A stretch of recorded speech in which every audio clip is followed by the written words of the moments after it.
revisão. O que a gente vai fazer, na verdade, é passear por alguns institutos, de modo que vocês mesmos podem falar um pouco sobre eles.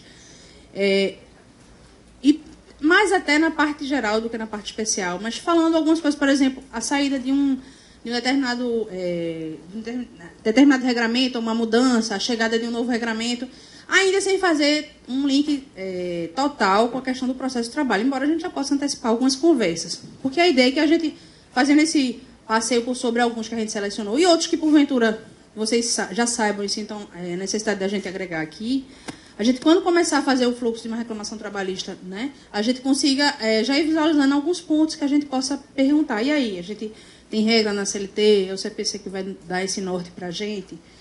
Enfim, então a gente chamou, na verdade, de principais alterações, talvez até o termo principais, sabendo disso, na perspectiva do que a gente foi lendo e chamando a nossa atenção. Mas que, na leitura de vocês também poderão fazer esse trabalho. Aqui é um trabalho muito mais também de colaboração, no sentido, como eu disse, de vocês terem ferramentas que a gente possa repassar para que vocês mesmos também façam esse caminho, né? Então, lendo lá, a gente lendo os artigos do código, lendo alguns comentários, a gente chegou em alguns pontos. Por exemplo, a gente tinha referido a questão das condições da ação. Que quem está lá nas cadeiras de processo civil estuda quais são as condições da ação, né? Distingue pressupostos objetivos de condições, elementos. Enfim, a diferença é que nessa nova redação não existe mais a redação da possibilidade jurídica do pedido, né? Tem legitimidade de parte, interesse de agir, mas não fala mais na possibilidade jurídica do pedido, que é como se ele tivesse trazido nessa nova sistemática uma ideia de possibilidade jurídica próxima à questão da procedência ou da improcedência, ou seja, traz para o mérito. Antigamente a gente ficava construindo, do ponto de vista lógico, para rejeitar essas preliminares que eram ruins, dizendo que o que não é vedado é possível pedir, né? Mas a rigor a gente estaria, por essas teorias aí, os que estão mais próximos do mundo da ciência, do processo, podem falar, mas, em princípio, pelo que a gente leu, seria isso. A possibilidade jurídica sai desse artigo, desse dispositivo, e sai de lá de baixo, que antigamente estava lá no 267, e aí a gente tem só, hoje, em tese, como condições da ação postas e legitimadas, o interesse de agir e a legitimidade de parte, né? Antigamente era interesse, legitimidade, possibilidade jurídica do pedido. Enfim, não sei se teriam mais alguma coisa a acrescentar. O artigo 485. Que a gente tem aí está no 17 com 485, CPC novo. No 17 ele não fala mais, né, não se refere. Para postular em juízo é necessário ter interesse e legitimidade. Ele silencia sobre a possibilidade jurídica do pedido. Aí o 485 fala, o juiz não resolverá o mérito quando não resolverá. Então, ele diz quais os casos em que não vai haver a incursão no mérito, né? Que é indeferir a petição inicial.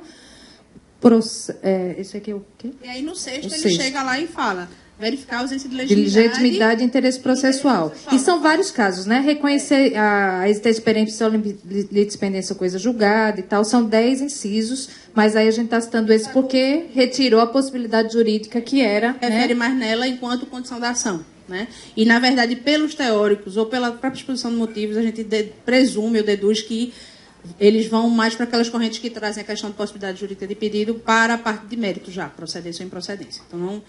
Se alguém chegar falando, se a gente falar, a gente vai estar no hábito. Inclusive, só até a terminologia, porque a gente falava, né? Extinguir sem resolução, né? Então, agora não resolverá, né? Porque no anterior, com as alterações, se eu não me engano, também de 2000 para cá, a gente já tinha julgo resolvido mérito. Uhum. Não é julgo com resolução de mérito. A gente ainda continuava aqui a colar botando nas sentenças, mas já estava escrito diferente. Porque aqui diz assim, ó, esse 485, o juiz não resolverá o mérito quando? Você não vai falar, eu vou extinguir... Mas essa redação já estava no 73, depois não resolvo o mérito, né? Os que fazem aí os concursos, alguma coisa e tal, o pessoal fazia essa pegadinha. Mas não era um pouquinho diferente, não? O sentido, acho que a redação estava assim... Não, então, mudou, mas nesse aqui já observa uma mudança aqui no outro tempo. Sim. Porque a gente estava acostumado a falar julgo com resolução de mérito, sem resolução de mérito. Aí agora fala... Resolução. Exatamente. Pronto, foi essa diferença. E agora... Isso. Por exemplo... agora ele diz, não resolverá o mérito. Então, quer dizer, não é mais extinção com ou sem, entendeu? Né? Não resolvo o mérito... Mas por isso ele já falava, nessa mudança ele já falava. Inclusive, por exemplo, isso se sentia mais quando a gente ia redigir, não sei se vocês já perceberam, as questões de precisão da cadência, se a gente fosse acolher Aí, acolho, declaro prescrita a pretensão autoral e julgo resolvido o mérito, por essa redação mais recente. E não é mais extingo com resolução do mérito. Mas essa mudança já estava na nossa sistemática. Tá? Agora ela permanece. Mas, enfim, aí essas filigranas, vocês, né, vão aí ver. Mas o efeito é o mesmo, é o nome que está mudando. Para a gente escrever também certinho, né? Tá lá. Isso aí é uma ficção jurídica. Ficção legal, aliás. Sim. E ele uma pessoa mesmo não pode. Não pode. Mas como é uma ficção legal, na casa da Tecnicamente falando, né? Está ali. Então, para a gente usar essa expressão, que é uma expressão que demonstra que a gente já está. Aí o 487 ele diz: haverá resolução do mérito quando o juiz. Haverá resolução, entendeu? Então, não haverá resolução e haverá. É só isso que está dizendo. Ok, gente. Alguma colocação é uma coisa bem mais assim, para a gente, como diz Regi aqui, para a gente escrever lá, legalisticamente falando. E que é muito usado, né? No dia a dia. Né? Então a gente achou importante trazer. Porque assim, foi o que Renata disse, não é principais alterações. Na verdade, as principais alterações que eles eram 200, né? Na verdade, eu não sei se vocês viram, tem um manualzinho ali, quer dizer, tinha, né? Pode ser que ele até apareça de novo, mas deve estar por aí. Esse aqui. Esse aí? Pronto, então tá aí. E que ele é bem objetivo, uma abordagem bem simples, o que não quer dizer que é equivocada porque é simples. Olha, aquele daqui, as 200 principais novidades. Obviamente, a gente não tinha como. São as 40 principais exclusões, as 200 principais alterações e depois cada artigo em uma frase. Veja, é bem didático, é bem manualesco, mas é interessante para fazer a tal da topografia. Esse autor, na verdade, eu o conheci bem antes, eu ainda era acho, do TRF quando eu conheci, que é o Antônio Cláudio da Costa Machado. Ele começa com um código assim, pequenininho, amarelinho. Anotar, interpretar, artigo por artigo, inciso por inciso. Mas ele era bem pontual nas coisas que eu precisava. Então, na época, eu gostava dele. Quando eu vi que tinha, eu disse, vamos dar uma olhadinha, porque às vezes está uma coisa assim que é para vender, mas não, aí ele vai nos pontos. O que a gente desdobrar, depois a gente vai fazendo os recordes. Aí onde vocês bem se quiserem. Mas aí também eu vou defender nosso peixe. Lógico que das 200, a gente não vai poder dizer que todas aplicáveis a gente. Então, quer dizer, a gente não perdeu tudo, não. Tá? A gente perdeu só uma parte. E, na verdade, esse é um livro de processo civil, né? A gente leu nessa mentalidade do processo de trabalho e acabou trazendo para aqui o que nossa mente pediu para recortar. Por isso que eu digo, é bom que vocês também façam esse caminho. A gente está conversando ao longo do dia com vocês o caminho que a gente percorreu para compreender um pouco o que mudou, para a gente também se matricular junto com vocês nos próximos módulos. Então, é muito mais ferramentar vocês disso. Vamos estudar junto hoje ao longo do dia como a gente fez para descobrir, por exemplo, intervenção de terceiro é uma coisa que eu estou sentindo necessidade, porque ele desconsol saiu daqui, veio para um capítulo em cima, a assistência está embaixo. Então, assim, é uma coisa que eu gostaria de visitar, porque, inclusive, no nosso processo... E as tutelas, né, de evidência, urgência, que eles fizeram uma salada, eu achei. Não achei boa a técnica deles. A forma de redação tá estranha, essas daí a gente vai ter que aprofundar mais. Terceiro, por exemplo, que é uma coisa que a gente realmente sempre usa muito. E com essas coisas de terceirização, com as questões de... chega lá na mesa, e aí? E eles estão perguntando agora. Eu falei, doutora, mas eu estou entrando como assistente de discussão social, assistente de... Doutor, o senhor está entrando. O senhor está dentro. Fique bem à vontade aí, vamos cooperar. Depois a gente vê, né? Dialogicamente, eu vou fundamentar o que vai ser. O senhor está dentro, aí saiu o direito que o senhor achar que tem que exercer, e no final a gente resolve. Mas eles têm perguntado, até porque eu acho que é uma necessidade que a gente também está sentindo, que vai chegar no segundo grau quando subir o recurso da inclusão, da não inclusão, enfim. Da anunciação a lei mudou. Se eu não me engano, na anunciação, o inciso terceiro, que era do 70, não existe mais. No novo artigo, que eu ainda não sei qual é o número, mas não tem mais, porque era aquelas situações em que não era em tese obrigatório, né, integrar, e aí por aí vai. Pois bem, a parte da incompetência relativa chamou um pouco a atenção da gente, não foi, Lu, também? Porque ela vem em sede de defesa, ela vem na preliminar da defesa. O que, veja, para o que a gente usa em termos de instrumentalidade de formas, eu realmente não conheço casos de colegas que não tenham conhecido porque vinha numa forma diferente, né? É que nem a ideia da impugnação ao valor da causa. Eu sei que a gente tem um rito próprio, o CPC dizia, o 261, que também não está mais, né? Não vem mais fora, vem lá na defesa. Pois é, os incidentes é como se realmente você fizesse o quê? O processo do trabalho tá dando... Vem, que bom que você chegou junto, porque eu acho que a gente resolvia muita coisa ali no momento. Né? Deixando as regras escalas do bom senso, que a gente estava coordenando o trabalho, deixando todas as partes participarem, mas os incidentes estavam ali. Os apensos, né, se eu não me engano, não tem mais muitas figuras de apensados. Eles correm todo mundo dentro, reúne todo mundo e manda autuar, numera, que não numera mais que é PJE, né? Bota ID e vamos embora. Então, é muito essa lógica. O que aconteceu? Na parte de arguição de incompetência relativa, vem em sede de preliminar. Vê aí, Lu, por favor, é o 6465. A gente começando lá no 6465, ele diz que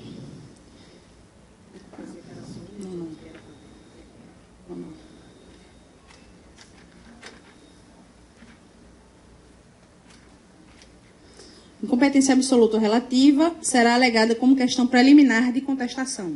Né? Então, até esse autor aqui, ele destaca, inclusive sublinhado, a parte onde vem diferente da 73, né? Aí depois ele remete lá, a gente remeteu aí no caso para os artigos que são lá o 335 e o 343, que aí na verdade eu acho que é instrumentalizando, né? No 335, um dos itens que ele fala quando o réu poderá oferecer contestação. Se eu não me engano, ele não fala mais das respostas, que o anterior falava das respostas. Fala de contestação, aí ele vai lá num dos incisos e ele refere, se eu não me engano, 335 e 343, né? Incumbe ao réu, antes de discutir o mérito, alegar a questão da incompetência absoluta e relativa. Então, está como preliminar da contestação 337 e inciso 2º. Segundo. No 3, inclusive, em correção ao valor da causa, que é aquela história que a gente falou antes, que não tem mais, né? E o 345, o 343 a gente referiu aí também. Também, na contestação é lícito ao réu propor reconvenção para manifestar pretensão própria, conexa com a ação principal. É interessante esse ponto, eu destaquei, embora esteja aí dentro da misturada, digamos assim, na parte de defesa, o slide não está tão preciso, mas porque aí a gente está falando da reconvenção também, aquela história dos pedidos contrapostos, que a gente, né, não usava muito essa instrumentalidade, não, vem a parte da reconvenção e tal, não, está todo mundo misturado, todo mundo junto e misturado agora. E aí, enfim. O 343, né, que fala, na contestação é lícito ao réu propor reconvenção para manifestar a pretensão.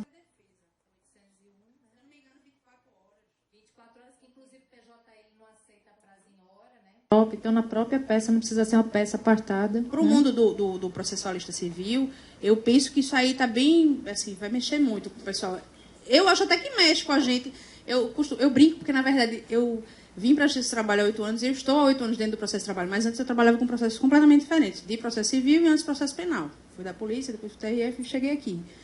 Então, assim, hoje já não mexe mais tanto comigo. Eu imagino que se eu ainda estivesse por lá, a gente fica meio tenso, né? Porque botou todo mundo misturado. Mas como aqui no processo de trabalho a gente já tem esse aproveitamento lá dos atos, né? Enfim, não sei se teria mais alguma coisa que alguém já tenha ouvido. Inclusive, o advogado que não arguísse uma incompetência relativa em exceção era considerado tecnicamente deficitário, né? Então, assim, isso vai bater mesmo. Porque... Não, e eu acho até que hoje em dia a gente ainda olhava com esses olhos, fazia assim. Nem sabe que relativa é exceção. Da instrumentalidade das formas, passa a conhecer e, né, por dentro, meu Deus, não sabe nem. Mas, assim, não tem mais isso e não é para ter. A questão aqui, que a gente também vai descobrir lá na frente, é o seguinte: vamos lembrar que lá na CLT a gente tem regramento, né? E tem, inclusive, exceção com direito à defesa. O 801, né? Se eu não me engano, 24 horas. 24 horas, que inclusive o PJ ele não aceita prazo em hora, né? Aí a gente tem que mudar a lei e dizer que é um dia, que tem diferença, né? Aí, na verdade, quando a gente colocou aqui que essa arguição vai ser em sede preliminar, de incompetência, que reconvenção também está lá, o que é daquele dos presídios contrapostos, que alguns já reconheciam na instrumentalidade de formas, mas apenas naquelas ações especiais, né? Especificadas, né? Interdito e tal, possessores. Aí, aqui, tem essa outra questão, porque a gente tem regramento lá. A gente vai chegar lá no 801 da CLT, quando a gente chega lá, e aí talvez seja uma dica de algum ponto que a gente vai marcar um X aí nesse fluxograma. Porque assim vai acontecer o seguinte, né? A gente, digamos que a parte faça a arguição da exceção de incompetência, ela vinha por peça própria, e aí, se rejeitada, é que a gente receberia a defesa, etc. Como ela vem agora? Quer dizer, pode vir ou não na peça de defesa, porque aí pode ser que... Do jeito que ela vier, eu acho que do jeito que a gente fazia antes, a gente continua fazendo. Né? Se ela vier separada, eu vou olhar assim, nem ler o código novo. Não, recebo, não, mas porque a CLT tem regramento... Quer dizer, não, eu acho até melhor vir na contestação, mas aí a gente vai ter que ter o cuidado de, quando rejeitar a exceção, é aquela coisa, dizer que está recebendo apenas a exceção e não a defesa. Se ela vier na peça própria, porque o que a gente faz? A gente não recebe a exceção e depois, se rejeitada, recebe a defesa, recusada a proposta de acordo, recebida a defesa, blá, blá. Não, e no mundo se vier na peça própria, a gente não tinha conversado isso, aí a gente tem que ter o cuidado, porque tem juiz que, quando você acolhe a exceção e manda, ele diz que você não deveria, ou deveria ter recebido a defesa, ou não deveria, anula tudo, é uma confusão danada. Então, a gente tem que ter o cuidado de dizer, receba a exceção de competência arguída na defesa, ponto. Então, é uma questão só de método de recebimento. Inclusive, gente, porque isso repercute para a frente do fluxograma do nosso processo. A gente não vai entrar em tanto detalhe, mas, por exemplo, se a gente estiver andando, aí distribuiu a inicial, no momento da audiência, tem uma exceção, ou apartado ou em sede preliminar, o acolhimento ou não, ou a maneira como o juiz que receberá entenderá ou não, poderá importar, por exemplo, uma revelia por falta de defesa, porque acha que deveria ter sido recebida lá e não aqui. Já teve casos de advogado dizer assim, doutor, olha, me desculpe, eu entendo, mas eu não entendo, mas eu gostaria que a senhora dissesse em ata. Eu disse, não se preocupe não, doutor, eu entendo. Aí coloquei lá que estava com exceção, que a defesa era um momento ainda de autos físicos, né? Então, que a defesa seria apresentada no momento que seria o momento competente. Que, veja, eu não estou dizendo isso que eu estou certa, não. Pode ser que isso também seja discutível. Mas o fato de eu dizer que eu oportunizei a parte daquela maneira, está dito que ele não teve a oportunidade de me entregar. Então, eu fui expressa em dizer, ó, ele quis me dar, mas eu não recebi. Por isso, juiz isso é importante se você não acolher, porque quando vai para outro juiz, pode ser que ele entenda de modo diverso. Se não estiver muito claro qual foi a sua postura naquela situação... tinha que ter entregue tudo lá. Eu vou dar, o senhor está revel. Pronto, e já defesa aqui não, nem vou dar defesa oral, nem vou dar nada. Enfim, aí são os desdobramentos. Por isso que essa coisa da cooperação e da não surpresa é interessante nesse aspecto. Há até nosso instrumento de trabalho nesses momentos. Eu penso assim. Então, se a gente usa como instrumento de trabalho e revela ali tudo o que aconteceu... a gente está sendo claro para que a parte também continue batalhando no que ela... Eu vivo dizendo, eu adoro dividir a culpa com o tribunal. Adoro. Bota tudo lá. Não, doutor, se preocupe não, o senhor recorre. Não se aperreie. Bota tudo aqui. Porque aí fica lá claro. Então, esse é um ponto, talvez, que venha trazer algum questionamento do ponto de vista do proceder. Porque a gente tem regramento para exceção na CLT, tem prazo, inclusive, para que a pessoa se defenda. No mundo da prática, a gente descobriu que faz bem diferente. E eu até gostei muito do que a Luciana me falou, porque... eu faço assim, recebo assim, mas o senhor trabalhou lá mesmo, não foi? Mas eu já fico... A Luciana disse que assim, não, outro dia eu fui dar o prazo aí, mas doutora, o senhor não vai perguntar nada. O senhor queria que eu interrogasse o reclamado antes do senhor me entregar a sua defesa? De fato, né? É razoável, eu descobri que eu estou sendo muito mais... Eu sempre pergunto para o advogado, o senhor quer prazo para falar sobre a exceção, vai falar agora. Ele que escolhe, se ele falar agora, beleza, a gente faz tudo. Mas às vezes ele quer o prazo, daí eu defiro e o outro advogado não queria que eu deferisse. Mas doutora, você não vai perguntar não, a gente resolve tudo aqui. Doutor, veja, a lei faculta, ele quer o prazo. O senhor gostaria que eu interrogasse seu cliente antes de eu receber sua contestação? Não. Então, por que eu vou interrogar o reclamante antes do advogado falar sobre a exceção? Para cabe um contexto de realidade, né? Um prazo de lei. Ele não queria que eu desse o prazo da lei. A doutora Luciana, ela tem uma pauta para 3 meses, toda na forma da lei, né? A gente aqui tem uma certa dificuldade. Então, quando a gente vai recebendo ali, que a gente está naquele contexto também, eu acho que não é, digamos assim, pegadinha. Num contexto de conversa, acho até defensável isso. Mas o senhor trabalhou mesmo lá em Jaboatão? Foi, doutora, não é aqui agora? Enfim, mas de qualquer maneira, essa questão não é algo que a gente possa... Mas eu também, o pensamento dela, quando estava na capital, a gente faz muito isso, até porque a pauta é decente. Mas o meu é diferenciado porque, no caso lá, como eu trabalho no interior, a gente tem muita regimentação, então o raciocínio é diferente. Não importa onde ele trabalhou muito para mim, porque eu uso a questão do acesso à justiça.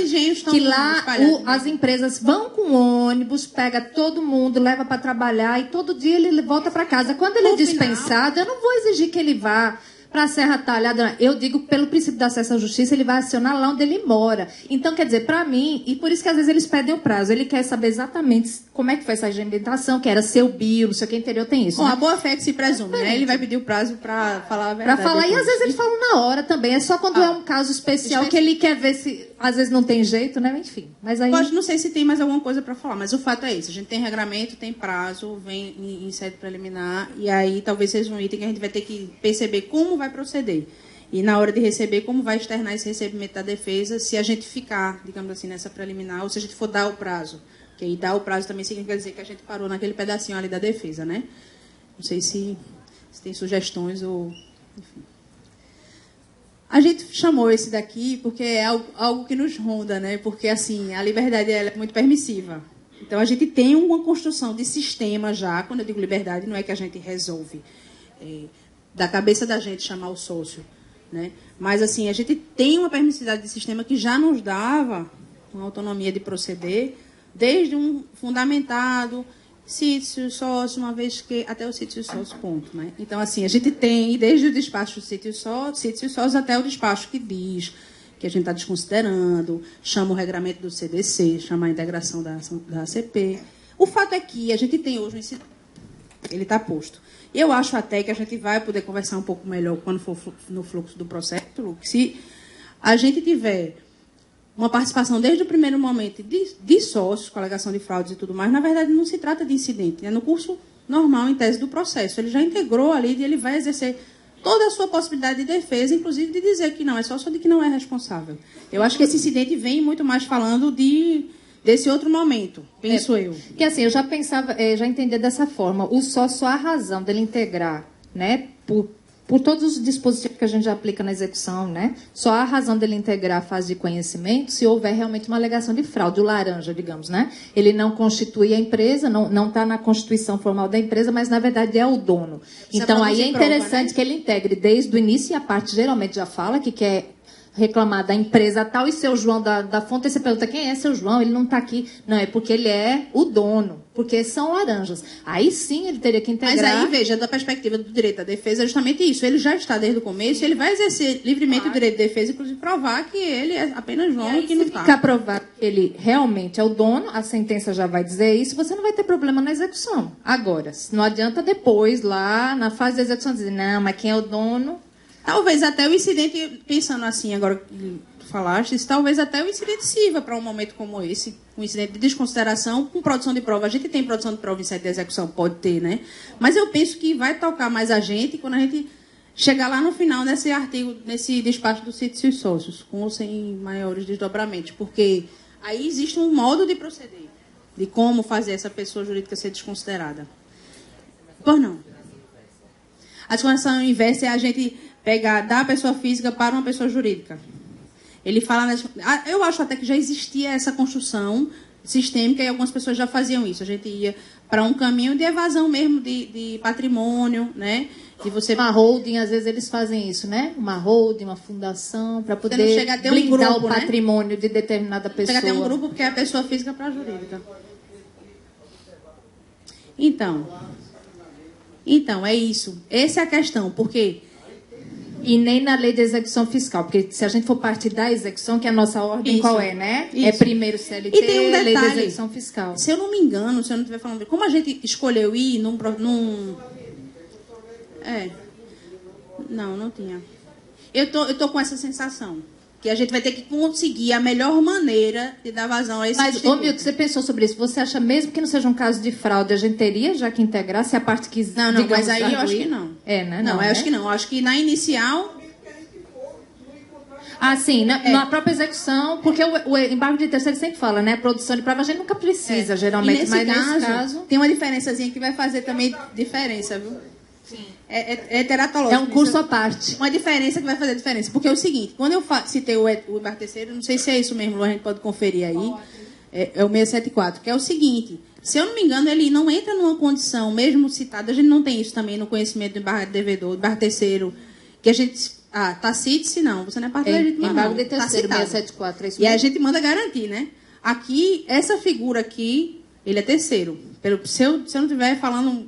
besteira, vamos lá. 674 embargo terceiro. Quem, não sendo parte no processo, sofrer constrição ou ameaça de construção sobre bens que possua ou sobre os quais tenha direito incompatível com o ato constritivo, poderá requerer o seu desfazimento ou a sua inibição por meio de embargo de terceiro. E o incidente, eu botei aqui, porque o incidente remete a esse artigo, se a gente for lá para o 133 a 137, se eu não me engano, Lu, que ele deve ser considerado terceiro. Então, há essa distinção agora, né? O sítio e os sócios, na verdade... Não tornou ele parte e diga, não, extingo sem resolução, como é? Sem julgamento, porque você agora é parte. Havia um embargo à execução. Na verdade, ele, em tese, vai haver um embargo de terceiro. Na verdade, o que é que vai acontecer? Vamos lá. Não é nosso objeto, né? E tão fundo, mas o que a gente ficou pensando? Eu estou no momento já de pagar. Pague-se. O CNPJ não chegou junto. A gente bloqueou, fez tudo, não teve jeito. A gente, quando fez o CITES, sem observar o procedimento do incidente... ele vai ter direito a aviar um embargo de terceiro. Foi assim que eu fiz a leitura sistêmica desses artigos.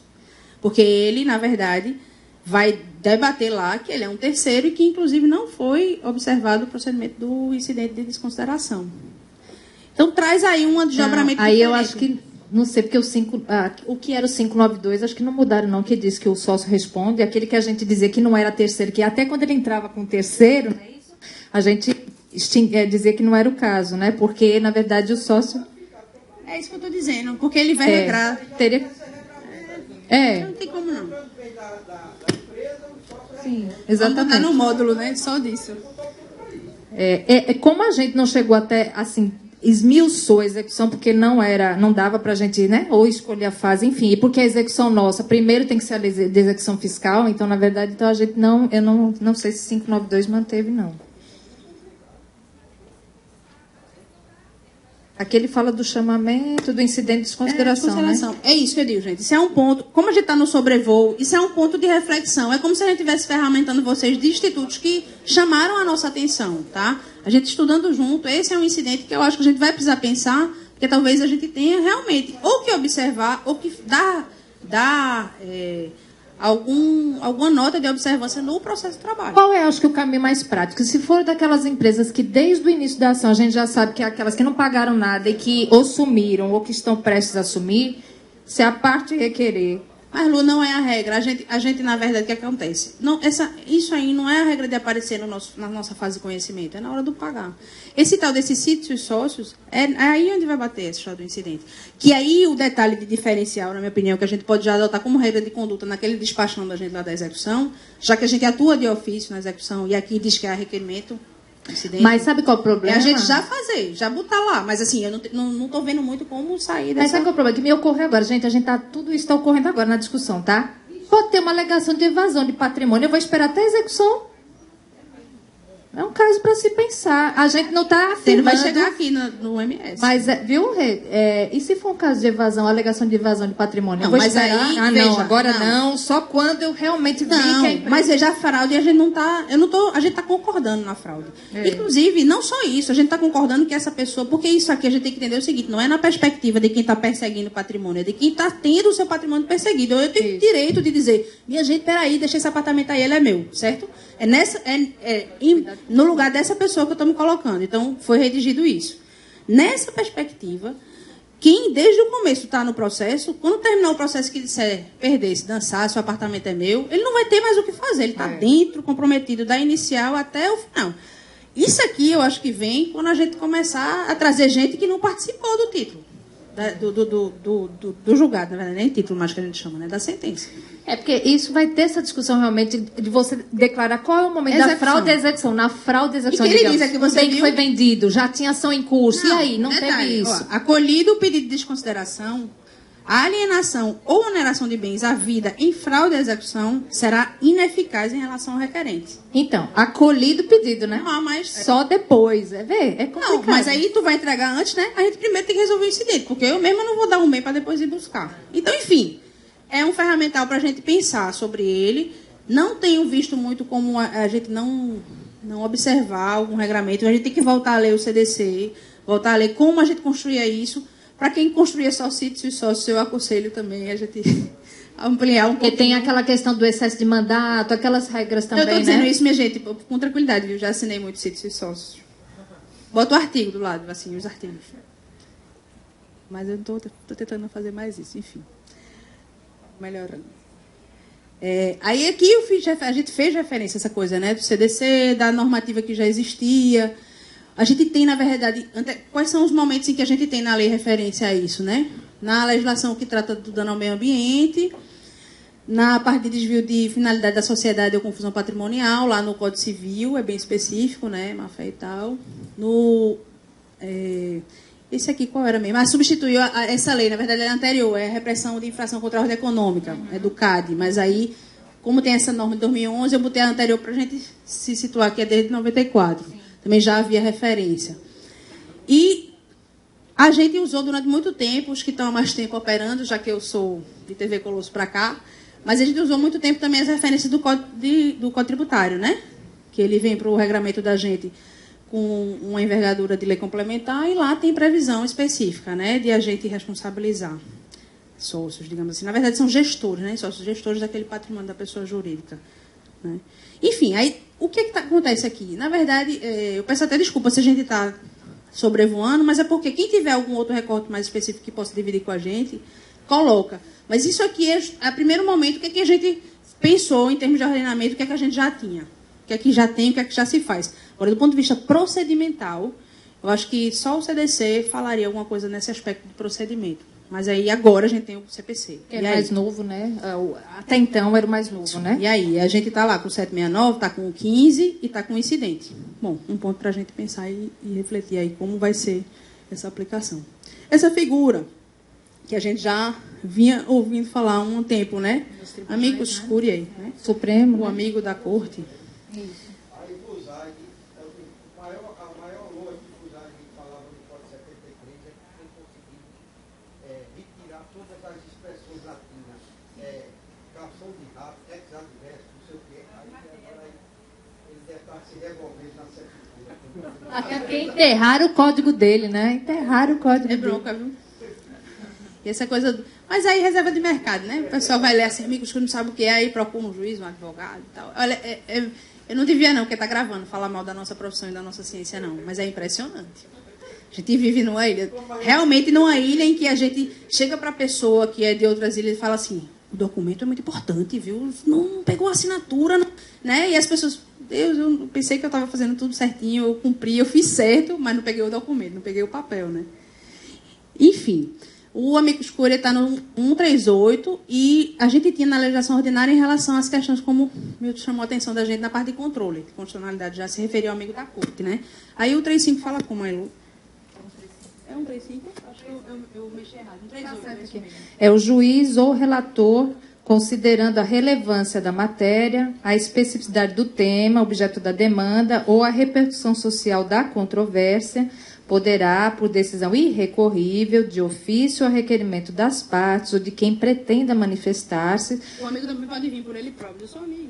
solicitar ou admitir a participação de pessoa natural ou jurídica, órgão ou entidade especializada com representatividade adequada no prazo de 15 dias da sua intimação.